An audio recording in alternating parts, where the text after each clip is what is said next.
Ora, a segunda vinda de Cristo. Agora, onde virá Cristo?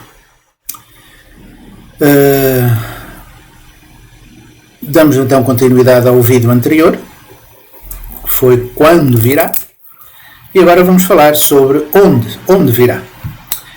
E já vimos isto nos vídeos anteriores, se Cristo nasce como um homem na terra, um homem, portanto, na carne, digamos assim, ele deve vir num determinado lugar e numa determinada nação. Já vou tirar aqui só o ponteiro, vou levantar o ponteiro e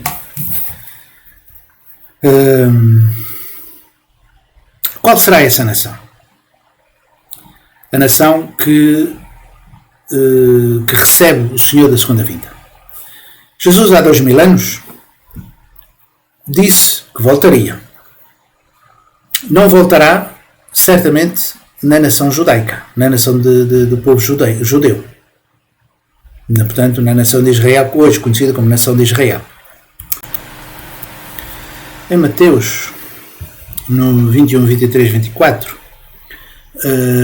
na parábola dos vinhateiros, está escrito que é uma parábola que manifesta sobre a vinda, onde virá, ou podemos entender onde virá o Senhor da segunda vinda, se em Israel ou noutro povo. Era um senhor, tinha umas terras, precisava de viajar e foi entregar as suas terras a um grupo de vinhateiros, e esses vinhateiros comprometeram-se a ter que retribuir alguma coisa para ele, enfim, a retribuição do aluguer dessas mesmas terras. Entretanto, o senhor viajou e, quando voltou, foi pedir os dividendos e enviou os seus criados junto dos vinhateiros, de modo a que fossem feitas as contribuições que deviam. Entretanto, esses vinhateiros viram esses tais servos uma primeira vez, mataram-nos, trataram-nos mal, uma segunda vez a mesma coisa, e finalmente esse senhor acabou por procurar enviar o seu filho, e dizendo: ao meu filho certamente respeitarão. Mas quando os lavradores viram o filho, disseram uns aos outros: este é o herdeiro, venham, vamos matá-lo e tomar a sua herança. Assim eles agarraram e lançaram-o para fora da vinha e o mataram. Ora, portanto, quando vier o dono da vinha, o que fará aqueles lavradores? Pergunta Jesus com quem ele falava. E eles responderam: matará de modo horrível esses perversos e arrendará a vinha a outros lavradores, que lhe deem a sua parte no tempo da colheita. E Jesus responde: portanto, eu digo que o reino de Deus será tirado de vocês e será dado a um povo que dê os frutos do reino. Por esta parábola nós podemos tirar duas conclusões. A primeira conclusão é que realmente o povo judeu acabou por não ser o herdeiro dessas terras, e portanto essa bênção a esse mesmo povo foi retirado e é dada a outros que possam cumprir com o que foi estipulado ou será estipulado. Portanto, esta é uma conclusão que a gente pode tirar. Não são os judeus, ou não é no povo judeu que o Senhor da segunda vinda virá, mas é junto daqueles que acreditam realmente em Jesus. Esta é uma interpretação. A outra interpretação tem a impressão que também, apesar de não ser para o caso, não ser o centro deste mesmo vídeo, mas quando nós dizemos aqui agarraram e lançaram para fora da vinha e mataram, portanto, quando vier o dono da vinha, que fará a esses lavradores? E os próprios responderam: como? Portanto, lançaram para fora que não deviam ter feito. O filho veio e não o deviam ter morto. Isso significa que Jesus, ao vir para os vinhateiros, quem são os vinhateiros? São o povo judeu, não devia de ser morto, mas devia de ser reconhecido e devia de ser protegido e abençoado. Ao ser abençoado por Deus, poderiam transmitir essa mesma bênção para o povo judeu, mas eles mataram-no. Esta é uma parábola que pode ajudar a compreender também que Jesus não devia ter sido morto. Portanto, a partir da parábola, nós podemos ver que Deus é o proprietário da vinha. A vinha representa a obra de Deus, portanto, todo aquele campo, toda aquela área seria pela qual Deus poderia vir a trabalhar através dos próprios vinhateiros que representam o povo escolhido de Israel. Os servos são os profetas, portanto, o dono que enviou os seus servos. Esses representam a posição dos profetas que enviou para o seu próprio povo. O filho desse proprietário será naturalmente Jesus.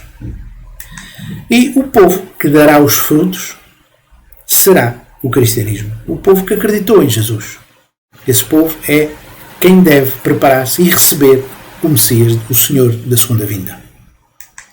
Então, em Apocalipse, há uma referência sobre os filhos de Israel. Como devemos interpretar esses filhos de Israel? Em Apocalipse 7,4 diz: Vi depois outro anjo subir do Oriente, trazendo o selo do Deus vivo, e gritou com voz forte aos 4 anjos, encarregados de fazer mal à terra e ao mar, dizendo: Não danifica nem a terra nem o mar, nem as árvores, até que selemos as testas dos seres do nosso Deus. Então ouvi o número dos que foram selados, 144.000 selados, de todas as tribos dos filhos de Israel. Portanto, o que é que quer dizer estes filhos de Israel? O nome Israel foi dado originalmente a Jacó, que venceu uma luta sobre o anjo. Este nome Israel quer dizer vitorioso, quer dizer vencedor. Portanto, o Israel designa o povo vitorioso, não designa propriamente os descendentes de Jacó. Ok? Israel quer dizer vencedor ou vitorioso. Portanto, são aqueles que o são, é que são na verdade descendentes, é que são na verdade os escolhidos de Deus, não descendentes do ponto de vista físico. Ok? Portanto, isto é confirmado, esta interpretação também é reforçada quando em Mateus 3,9 diz: Não pensem que vocês podem dizer a si mesmos: Abraão é o nosso pai, pois eu digo que destas pedras Deus pode fazer surgir filhos a Abraão. Portanto, de qualquer zona do mundo, qualquer pessoa, se for realmente ter essa mesma fé e seguir os princípios que Deus ensina, esse pode ser o escolhido. Esse pode ser o vitorioso, pode ser o vencedor. E ainda temos, em Romanos 9,6, que pode ajudar e colabora para este tipo de raciocínio. Não pensemos que a palavra de Deus caiu no vazio, pois nem todos os descendentes de Israel são Israel, isto é, são vitoriosos. Muitos cristãos dizem ter fé, mas não têm fé. São cristãos por uma herança familiar, mas nunca pensaram em Deus, nem nunca pensaram em Jesus. Fisicamente falando, são cristãos por uma herança de família, mas na realidade não são vitoriosos. Ok? Portanto, não é o povo judeu, não é lá que vai nascer o Senhor da segunda vinda. Não é lá que vai aparecer o Senhor da segunda vinda. Então, os eleitos de Israel, depois da morte de Jesus na cruz, quem são?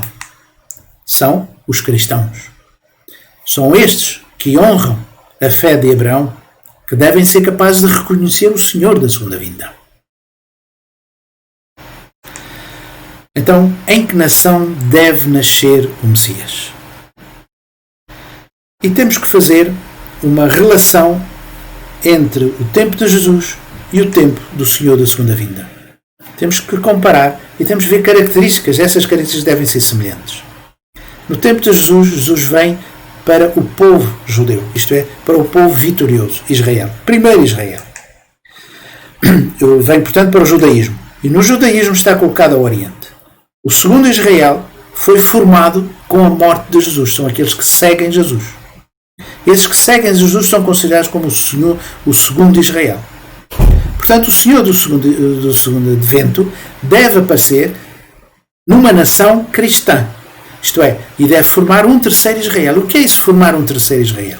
Formar um terceiro Israel significa que são aquelas pessoas que aceitam e comungam uma vida centrada no Senhor da segunda vinda. São aqueles que aceitam, este é o Senhor, eu aceito. Estes serão o povo, as pessoas que irão reconhecer-se, formarão um terceiro Israel, um povo que irá ser vitorioso com ele. Podem ser cristãos, podem ser ateus, podem ser qualquer outro tipo de fé, mas é esse povo que vai reconhecer o Senhor da segunda vinda. Naturalmente, esse Senhor da segunda vinda vai aparecer numa nação que é cristã, porque só é o cristianismo que tem vindo a ser preparado para receber o Senhor da segunda vinda. E é uma nação também colocada ao Oriente, porque está escrito em Apocalipse que ele aparecerá no Oriente. Então vi outro anjo subindo no Oriente, tendo o selo do Deus vivo. Apocalipse 7, 2, 4. Mas há outras características que podem também ajudar-nos a reconhecer ou a descobrir onde ele realmente vai aparecer. E essas características são as seguintes. Portanto, é uma nação que está dividida entre Deus e Satanás. É uma nação que está dividida entre Israel e Roma. Jesus apareceu nesta esfera de divisão entre Israel e Roma. Roma representa Satanás e Israel representa Deus. É uma nação que tem sofrimento, que sofreu ao longo de toda a sua história. Toda a sua história é uma história realmente de sofrimento, perseguição, etc. E é uma nação onde lá nascem ou existem profecias sobre a vinda, neste caso de Jesus. É a única nação, naquele tempo, onde existiam as profecias da vinda de Jesus. Ora, características estas são semelhantes a quando do Senhor da segunda vinda. É uma nação que está dividida entre Deus e Satanás. Como é que esta divisão se faz?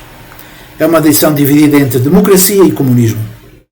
A democracia defende os valores judaico-cristãos, o comunismo nega esses valores, procura anular esses mesmos valores. É contra a existência de Deus, a democracia aceita Deus, a existência de um ser causal. É uma nação que levou ao longo da sua própria existência uma nação de constante sofrimento, nunca atacou ninguém, sempre se defendeu, mas sempre foi subjugada pelas nações que a rodeavam. E de forma que é uma nação de sofrimento também. E naturalmente, nesta nação, existem profecias sobre a vinda do Senhor da segunda vinda. E nela existe também há uns 300, 400 anos, foi desenhada a silhueta desse mesmo Senhor da segunda vinda. As suas feições foram desenhadas. Foi inspiração num grupo espiritualista que conseguiu fazer o desenho desse mesmo representante, ou este Senhor da segunda, esse Messias que há de aparecer. Não consegui encontrar, mas sei que existe. Eu próprio tenho no computador, mas não encontrei. Esta é as características de uma nação onde o Messias deve realmente aparecer. Então, qual é a nação onde deve aparecer o Messias? Que pode ter estas características que anunciei. A China é comunista. Toda ela é comunista. Persegue inclusive os cristãos. O Japão não é cristão. Perseguiu cristãos, não persegue agora, perseguiu cristãos, mas não é cristã. A Coreia é realmente a nação cristã. Apesar de a Coreia estar dividida em norte comunista e ao sul democrata, a Coreia no seu todo, antes dessa divisão, era realmente cristã. E depois da Segunda Guerra Mundial, essa divisão foi feita, portanto a Coreia do Norte tornou-se comunista e a Coreia do Sul tornou-se democrata. Portanto, temos aqui a divisão entre Deus e Satanás. Portanto, a Coreia é, na realidade, a nação onde o Messias nasce.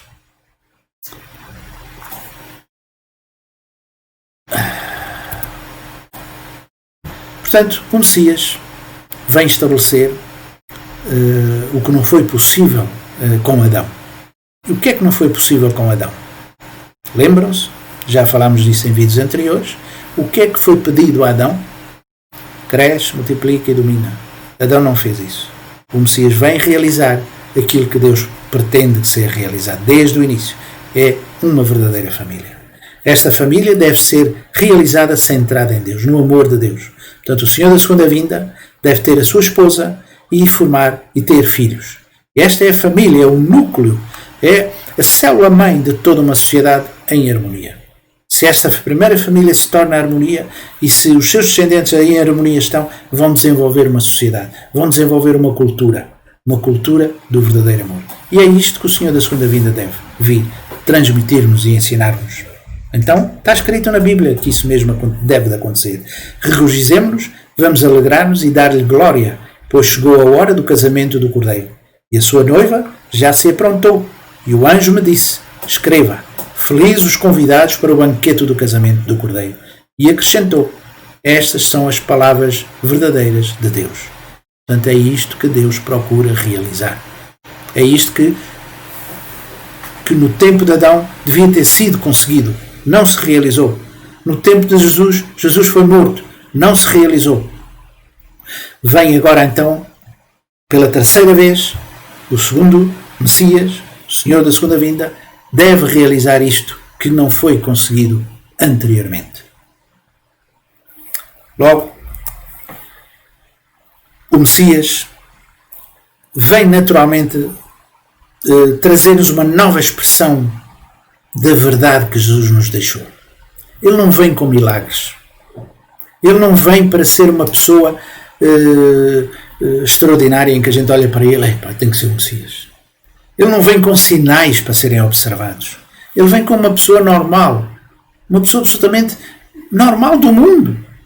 Apenas o que traz, a diferença que faz entre ele e nós é que ele alimenta-se, vive a sua vida no serviço à comunidade, no serviço aos outros, no dar a sua vida em prol da comunidade. De outros modos, viver centrados em Deus.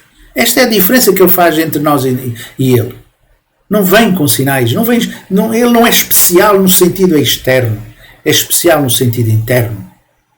Portanto, ele vem transmitir uma verdade, uma expressão da verdade de Jesus de modo diferente, mais consonante com os tempos em que nós vivemos hoje, os tempos da era muito científica, muito tecnológica, e ele vem trazer essa mesma verdade. Com essa capacidade de podermos fazer entender aquilo que é tão fictício que o cristianismo, de algum modo, tem vindo a transmitir às pessoas. E toda uma série de interpretações que são mais ficção do que propriamente realidade. Ele vem criar ou desenvolver um salto qualitativo na humanidade, tal qual como vieram tantos outros antes da história. Lembro-me agora de Gandhi. Trouxe uma determinada compreensão da vida, um pensar sobre a vida e sobre o estar da humanidade. Fez abalar as nossas próprias consciências e a despertar para algo de novo. Tal qual como Luther King, com a sua luta, não só por Cristo, mas na sua luta contra o racismo. Na América, esse mesmo confronto de ideias abalou as nossas consciências e reconhecemos determinadas coisas. Essas são os saltos qualitativos que determinados homens vêm a surgir, não só na religião, mas na ciência, na filosofia, assim aconteceu também. O próprio Lutero, em 1517, o que é que ele não fez? E os turbilhão de problemas na própria sociedade. Mas isto foi um turbilhão que provocou um elevar espiritual da própria sociedade humana. Pois é o Senhor do segundo advento, vem trazer isso mesmo. Vem nos fazer refletir sobre o que é o certo e o errado, o que é o bem e o mal. Enfim, todas aquelas questões que eu já coloquei no vídeo anterior. Dar-nos a possibilidade de podermos saber como construir um mundo diferente. Tal qual como os sacerdotes do judaísmo, os sumos sacerdotes do judaísmo foram os primeiros a rejeitar Jesus. Hoje, os líderes do cristianismo são os primeiros a negar realmente Jesus, a negar o Senhor da segunda vinda. esses líderes do judaísmo fizeram o que nós sabemos a Jesus. Ao Senhor do segundo advento, os líderes cristãos vão fazer a mesma coisa. Por isso está escrito na Bíblia. Ele irá sofrer muito. Ele irá passar muitas dificuldades. E pergunta, será que haverá fé na terra? Porquê? Porque eles são confrontados com uma nova forma de observar a verdade. Uma nova forma de olhar para a verdade que Jesus nos transmite. E isso parece ser um pouco de confronto com aquilo que eles acreditam que seja a verdade. Parece contradizer ou contrariar aquilo que têm como verdade. Serão esses os primeiros a rejeitar e são esses os primeiros a sofrerem, a fazer sofrer Cristo. E chamam-lhe de muitos nomes. Eu próprio tenho essa experiência. Porque naturalmente eu acredito no Senhor da segunda vinda que já veio e que eu sigo. E que sofre aquilo que os cristãos fazem em relação àquilo que está escrito em Lucas. Capítulo de Lucas 17:25, se não me engano, fala sobre esse mesmo sofrer do Senhor da segunda vinda. Porque parece realmente confrontar com a mensagem que eles ensinam. E porquê? Porque nós quando falamos, e já falo no nós, quando falamos sobre o princípio da criação, ou melhor, os princípios divinos, tem um capítulo que é logo o primeiro, que fala sobre os princípios da criação. E esses princípios da criação são o início do nosso raciocínio para chegar a esta conclusão hoje. Mas esse início de raciocínio, essas premissas de raciocínio, são diferentes das premissas de raciocínio que a teologia cristã tem-nos apresentado até hoje. São dois princípios, são duas formas de pensar diferentes. Iniciam a pensar diferente. Então, se nós formos discutir alguma coisa a meio, não é possível chegarmos a conclusões frutíferas, porque não dá. Porque as premissas do pensamento são diferentes. Ainda que haja muitos pontos convergentes, mas há alguns outros que são divergentes. E essa divergência, que afinal é mínima, que afinal é menor em quantidade, acaba por dividir e acaba por criar muitos problemas na comunhão dos valores judaico-cristãos. Mas sem compreendermos esse mesmo princípio, essa mesma princípio da criação, nós não chegamos a saber realmente como criar um mundo ideal. E é fundamental nós podemos compreender porque é que Deus criou. Mas não só porque é que Deus criou, como criou. Sim, como criou. Porque Deus, ao criar, criou com princípios, criou com regras, criou com leis. E esses princípios, ou essas regras, ou essas leis, têm que ser absolutas. Têm que ser imutáveis.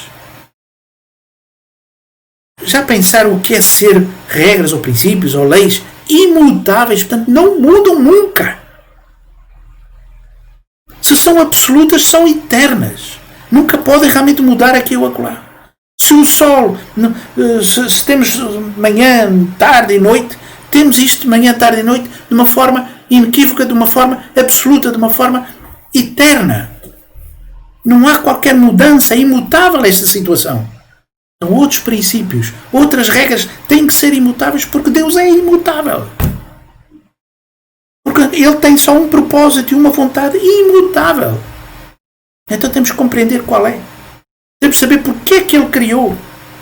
Temos que entender por que razão Ele não estava bem. Porque é que criou, já tinha os anjos, não estava bem. E porque é que criou os anjos também. Para quê? Estava bem, estava salutar, estava satisfeito. Porque é que criou? Há uma razão que Ele criou. E se nós não partimos deste raciocínio, se divergimos neste raciocínio, não há hipótese de paz, não há hipótese de concórdia, é impossível. E fugiu-me aquilo que eu queria realmente agora dizer. De forma que há que ter princípios absolutos. Esses princípios absolutos é algo que se deve afirmar por si só. Um exemplo muito simples. Nós vamos à cozinha. Vamos à cozinha, a água lá quente, a água a ferver, o quê? É necessário eu fazer a experiência de que, se calhar já tive essa experiência, mas mesmo que façamos a experiência, é necessário fazer prova de que realmente aquilo queima? Uma segunda, uma terceira vez, uma quarta vez? Não tenho a necessidade. A evidência de água quente queima. Portanto, a verdade deve ser algo tão evidente que se afirma por si só. Não é preciso... a nossa própria experiência de vida manifesta isso mesmo. Pode nos ajudar a manifestar isso mesmo. A nossa experiência de vida, todos nós temos uma experiência de vida muito comum. Sofremos todos de uma forma ou outra, de uma maneira ou outra, algo que nos comunga sermos como humanos. As dificuldades podem ser diferentes umas das outras, mas a dificuldade em si, a dor em si, é comum a toda a gente. Nós compreendemos isso porque, de uma forma ou de outra, com esta ou aquela experiência, sentimos as mesmas coisas. Portanto, a verdade tem que ser tem que se afirmar por si próprio. Ao afirmar-se por si próprio, é algo que é imutável, é algo que é eterno, é algo que é absoluta. E é isso que as características de Deus são estas, têm que ser manifestas. Por isso, o princípio da criação, o primeiro capítulo dos princípios divinos, tem que ser absolutamente compreendido. Podemos não aceitar, não digo que vão aqui aceitar, mas tem que ser compreendido.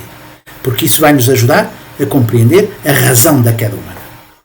Vai nos ajudar a compreender como Deus tem vindo a desenvolver um processo na história com princípios e com leis para restaurar, para resgatar o ser humano ao lado do mal. Do lado do mal. Sem isto, não é possível criarmos essa mesma paz. Não é possível, tampouco, aceitar o Messias. Sem compreendermos isto mesmo. E o que o Messias vem fazer, na realidade, substancialmente, são estas duas coisas. É ensinar o que nós não sabemos e criar e desenvolver aquilo que Deus anseia desde a criação. Uma família. Sede perfeitos, multiplicai e dominai a imperfeição. E isso não está feito.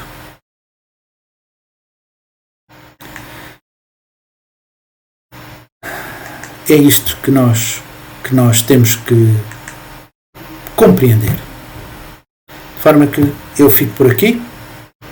O próximo vídeo certamente vou fazê-lo para explicar qual é a finalidade da vinda do Messias. Porquê é que ele vem? Será para salvação? Como é que é essa salvação? Não é a salvação que eu vou tratar, mas saber qual é a finalidade da vinda do Messias. Este é o primeiro objetivo. Note, por favor, não sei se gostaram, se não gostaram, se ficaram surpresos, se ficaram irritados, não sei. Seja como for, eu peço-vos para que possam colocar na mãozinha que está aí, ou que gostam ou que não gostam, mas que o façam, porque ninguém sabe de onde é proveniente desse gosto ou não gosto. De forma que isto ajuda a que o próprio canal possa ter do ponto de vista do YouTube, possa ter algum interesse. Por favor, possam fazer isso mesmo, esse tocar nessa mãozinha do gosto ou do não gosto. Nada mais do que isto. Se não quiserem comentar. De modo que eu agradeço a vossa atenção, a vossa paciência e então até o próximo vídeo. Muito obrigado.